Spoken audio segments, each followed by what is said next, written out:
we're all thinking what's going to be the next ETH. Maybe it's Cardano or Solana, which I'll get your thoughts on there. But tell me about this really weird relationship between these two, because you've watched ETH go from 7 or 9, and I don't know what Bitcoin would have been at the time, in the thousands maybe, and $400. $400. Okay, and now you've seen it creep up, and now you've heard people talking about this concept of the flippening, where ETH becomes worth more than Bitcoin. A Bloomberg analyst yesterday said if Bitcoin caught up to Ethereum's growth, it would be at 100,000. I mean, you get all these people saying weird things. What's Teeka's call? First of all, this weird relationship, how does that play out over 10 years? Well, comparing the two is saying, it's like comparing an apple with a car. They're different. An apple can never be a car, and a car can never be an apple. I mean, they are just radically different. Or think of it as two different pieces of software. It's like confusing a messaging piece of software and a word processing piece of software. When people say, oh, Bitcoin rival Ethereum is moving ahead, they don't know how dumb they sound. That's like saying, oh, my instant messenger is going to put Google Office out of business. I mean, no, they do two totally different things. So again, to me, the highest and best use of Bitcoin, at least to date, has been a store of value. It's a peerless asset. There'll only ever be 21 million. It's the strongest blockchain in the world. It is, with current technology, it is impossible to hack. And so I love that it's slow. I love that it's ponderous. It's still faster than gold, and gold's worth $12 trillion now. It's far more usable than gold. So in terms of the ultimate value of Bitcoin, Bitcoin has to at least get to a 10 or 12 trillion dollar market cap to match gold. Now, along the way, which means what price, by the way, roughly? So that's going to be at least $500,000.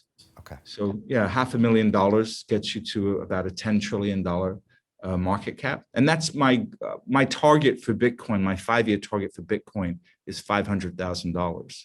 Okay, that's where I think we'll be. So, but that's just the first step. Bitcoin is so much more than just that. But this is it's like the internet. The first iteration of the internet, people were putting up pictures of their cats and using email, and that version of the internet was around for years before that next version of the internet came. So if we're looking at Bitcoin, no, right now you can't build on it. It is too slow and it is too expensive.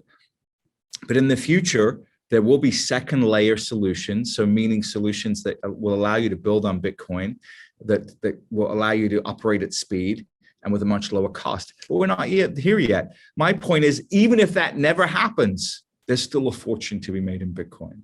Now, Ethereum is something completely different. Ethereum is a platform. It's an operating system that other people can build programs on, just like Android or just like iOS. That's the way you have to think of it, except this is a global platform that's agnostic to whoever wants to build on it. There's no third-party gatekeeper saying, you can't build, or we have to take a cut, like Apple does or like Google does. So I think you will see more and more projects migrate to Ethereum. And again, that developer lead that they have, there's maybe 10x more developers on Ethereum than Ethereum's closest rival. So I don't know how you dislodge that.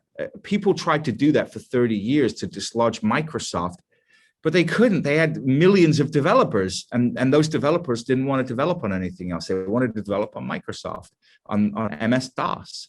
So when people talk about Cardano, they talk about Solana, they talk about all these other projects.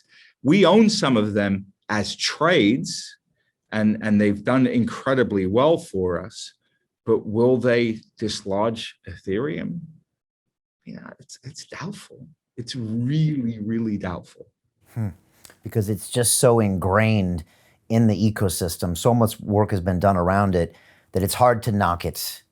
Well, the moat is so big. Think of it this way. If you've got 1 million users and you've got all your technology is running and it hasn't been broken and your smart contracts haven't been hacked and they work, and you've got millions of people using it, it's like uprooting an entire city and moving it to another part of the country. I mean, can you do it?